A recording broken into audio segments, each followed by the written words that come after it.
Jaya TV காலை மலர் நேயர்களுக்கு வணக்கம். நாம் இன்று அஷ்டாங்க யோகத்திலே யமங்கள் எவை என்பதை பார்த்து கொண்டிருக்கிறோம்.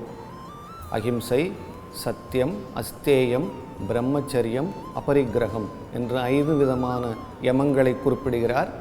அகிம்சை என்றால் என்ன என்று பார்த்தோம்.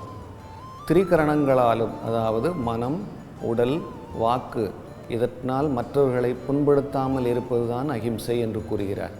அடுத்தது சத்தியம். இந்த சத்தியம் என்பது அகிம்சையை ஒட்டியே இருக்க வேண்டும் என்று கூறுவார்கள். நாம் சொல்லக்கூடிய வாக்கு உண்மையாகத்தான் இருக்கும். அதை எப்படி நாம் அதை சொல்வது, அடுத்தவருடைய மனம் புண்படாமல் அதை நாம் எப்படி வெளிக்கொணர்வது என்பதுதான் சத்தியம். தமிழிலே 2 அருமையான பதங்கள் உண்டு. ஒன்று உண்மை, அடுத்தது வாய்மை. உண்மை என்பது எது நடந்ததோ அதை அப்படியே கூறுவது உண்மை. வாய்மை எனப்படுவதுதான் இந்த சத்தியம் என்ற இந்த அர்த்தத்திலே வருகிறது. வள்ளுவர் அருமையாக தன்னுடைய குறளிலே கூறியிருப்பார், வாய்மை எனப்படுவது யாதெனின் யாதொன்றும் தீமை இல்லாத சொல்லல். நாம் உண்மையைத்தான் பேச வேண்டும், ஆனால் அந்த உண்மை மற்றவர்களுக்கு புண்படுத்தாத அளவிற்கு நாம் அதை சொல்ல வேண்டும். இதைத்தான் சத்தியம் என்று கூறுவார்கள். உயரிய நூல்களிலும் வேதங்களிலும் இதை பற்றி நிறைய சர்ச்சைகள் நடந்திருக்கின்றன. அதிலே கூறுவார், சத்தியம் புருயாத் பிரியம் புருயாத், ந புருயாத் சத்தியம் அப்பிரியம், ந புருயாத் அசத்தியம் பிரியம் ச என்று கூறுவார். அதாவது உண்மையை பிரியமாக கூற வேண்டும். பிரியமாக கூறுவதற்காக உண்மை அல்லாதவற்றையும் கூறக்கூடாது. நான் பிரியமானது தான் கூடுவேன், அதற்காக பொய் சொல்லலாமா என்றால் அதுவும் கூடாது. ஆகவே நாம் சொல்லக்கூடிய அந்த உண்மையானது நாம் எந்த நிலையிலே அதை சொல்கிறோம், கேட்பவர்களுடைய மனநிலை என்ன, எந்த சூழ்நிலை, இதனால் வரக்கூடிய பின் விளைவுகள் என்ன என்பதை சிந்தித்து ஆராய்ந்து மற்றவருடைய மனம் புண்படாத அளவிற்கு அதே சமயம் அந்த உண்மையை எப்படி கூறுவது என்பதுதான் சத்தியம். நான் உண்மையைத்தானே பேசப்போகிறேன், மற்றவர்களுக்கு என்ன ஆனாலும் எனக்கு கவலை இல்லை என்ற அந்த மனப்பாங்குடன் நாம் அந்த உண்மையை சொல்லக்கூடாது என்று கூறுவார். ஏனென்றால் இந்த அங்கங்களான எல்லா அங்கங்களுமே அகிம்சை என்ற அந்த ஒரு அங்கத்தை தான் தூக்கி பிடிக்க வேண்டும். சத்தியம் அந்த அகிம்சையை மீறாமல் இருக்க வேண்டும். நாம் சொல்லக்கூடிய உண்மை மற்றவர்களை பாதிக்காமல் இருக்க வேண்டும். அதற்காக பொய்யும் நாம் சொல்லக்கூடாது. அந்த உண்மையை சொல்லக்கூடிய முறையிலே நம்மால் சரியாக கூற முடியவில்லை என்றால் அடுத்தவர்கள் மூலமாக கூட அதை நாம் உண்மையை தெரிவிக்க முடியும்.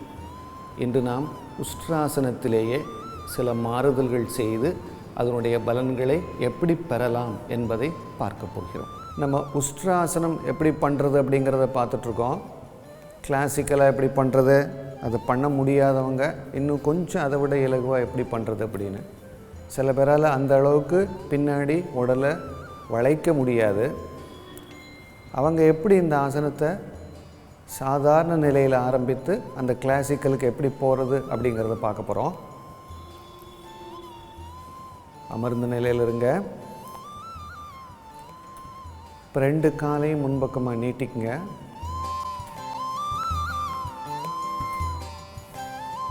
இப்போ ஒவ்வொரு காலாக பின்பக்கமாக மடக்கி வஜ்ராசனா பொசிஷன் வந்துடுங்க.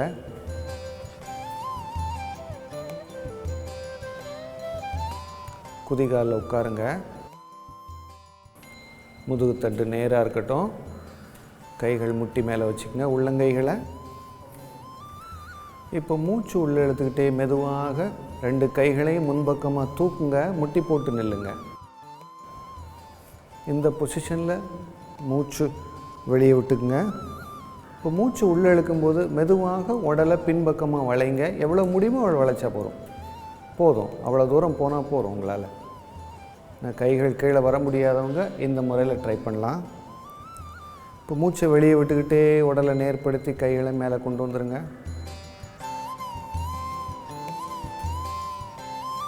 இப்போ மூச்சை இன்ஹேல் பண்ணிக்கோங்க, உள்ளே இழுத்துக்குங்க. மூச்சை வெளியே விட்டுக்கிட்டே மெதுவாக உட்காந்துக்குங்க. கைகளையும் பின்பக்கமாக கீழே கொண்டு வந்துடுங்க. இப்போ என்ன பண்ணலான்னா கால்களை கொஞ்சம் அகட்டி வச்சு பண்ணலாம். அது கொஞ்சம் இன்னும் இலகுவாக இருக்கும். வஜ்ராசனத்திலே கால்களை கொஞ்சம் அகட்டி வச்சுங்க. கால்கள் மேலே உட்காந்துங்க. இப்போ மூச்சு உள்ளே இழுத்துக்கிட்டே மெதுவாக முட்டி போட்டு நில்லுங்க. கைகளை முன்பக்கமாக தூக்குங்க. இந்த பொசிஷனில் மூச்சை வெளியே விடுங்க. இப்போ மூச்சை உள்ளே இழுக்கும்போது மெதுவாக உடலை பின்பக்கமாக கொண்டு போங்க. எவ்வளோ முடியுமோ அவ்வளோ போனால் போதும். ரொம்ப வளைக்கணும் வேண்டாம். உங்களுக்கு எந்த முறையில் முடியுமோ அந்த முறைக்கு போனால் போதும். மூச்சை வெளியே விட்டுக்கிட்டே உடலை நேர்படுத்தி கைகளையும் முன்பக்கமாக தூக்குங்க. இந்த பொசிஷனில் மூச்சை வெளியே விட்டுக்குங்க. மூச்சை உள்ளே இழுத்துட்டு இப்போ மூச்சை வெளியே விட்டே உட்காந்துக்குங்க. கைகளை முன்பக்கமாக கீழே கொண்டு வந்துடுங்க. இன்னொரு முறை பார்க்கலாம். கால்களை அகட்டிய நிலையில் பின்பக்கமாக எவ்வளோ வளைய முடியுமோ அந்த அளவு போனால் போகிறோம். உங்களால் எவ்வளோ மேக்ஸிமம் போகணுன்னு அவசியம் இல்லை. சிறிது சிறிதாக முன்னேற்றம் அடையலாம். மூச்சு உள்ளே இழுத்துக்கிட்டே முட்டி போட்டு நில்லுங்க. கைகளை முன்பக்கமாக தூக்குங்க.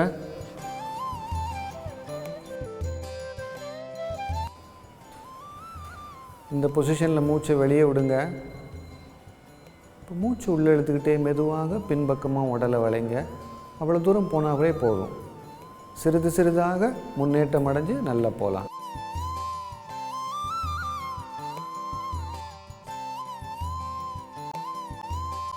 இப்போ மூச்சை வெளியே விட்டுக்கிட்டே மெதுவாக உடலை நேர்படுத்திக்கங்க. கைகளை மேலே இருக்கட்டும். இப்போ மூச்சு உள்ளே இழுத்துக்க. இந்த பொசிஷனில் மூச்சை வெளியே விட்டுக்கிட்டே மெதுவாக கைகளை முன்பக்கமாக கொண்டு வாங்க. உட்காந்துக்குங்க. இப்போ கால்களை சேர்த்து வச்சுக்கலாம் வஜ்ராசன பொசிஷனில். இது கொஞ்சம் இலகுவானது. இதுக்கு அடுத்த நிலை என்ன பண்ணணும் அப்படிங்கிறத இப்போ பார்க்க போகிறோம். வஜ்ராசன பொசிஷனில் உட்காந்துக்குங்க. இப்போ மூச்சு உள்ளே எடுத்துக்கிட்டே கைகள் ரெண்டையும் முன்பக்கமாக தூக்குங்க. முட்டி போட்டு நில்லுங்க.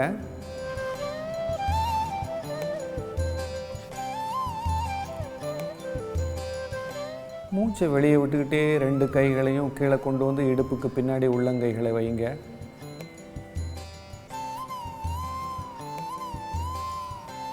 இப்போ மூச்சு உள்ளே எடுத்துக்கிட்டே இதே பொசிஷனில் உடலை பின்பக்கமாக வளைங்க. எவ்வளோ முடியுமோ அவ்வளோ தூரம் போனால் போதும். சிறிது சிறிதாக முன்னேற்றம் வரும்பொழுது நம்ம உஷ்ட்ராசனம் போகிற அளவுக்கு நமது உடல் வளைய ஆரம்பிக்கும். இப்போ மூச்சை வெளியே விட்டுக்கிட்டே உடலை நேர்படுத்திக்கங்க.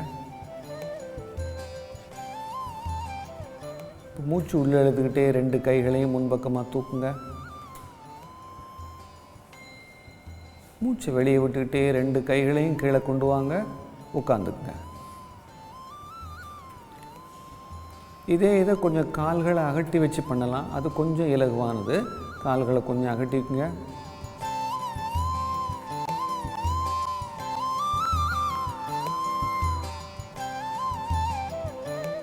மூச்சு உள்ளே எடுத்துக்கிட்டே கைகள் முன்பக்கமாக தூக்குங்க. முட்டி போட்டு நில்லுங்க. மூச்சை வெளியே விட்டுக்கிட்டே ரெண்டு கைகளையும் கீழே இடுப்பு பக்கத்தில் கொண்டு வந்து உள்ளங்கை இடுப்புக்கு பின்னாடி வைங்க. இப்போ மூச்சு உள்ளே எடுத்துக்கிட்டே மெதுவாக உடலை பின்பக்கமாக எடுத்துகிட்டு போங்க. எவ்வளோ முடியுமோ அவ்வளோ தூரம். சிறிது சிறிதாக முன்னேற்றம் அடையலாம் இதில். இப்போ மூச்சை வெளியே விட்டுக்கிட்டே உடலை நேர்படுத்திக்கங்க. மூச்சு உள்ளே எடுத்துக்கிட்டே ரெண்டு கைகளையும் முன்பக்கமாக மேலே தூக்குங்க.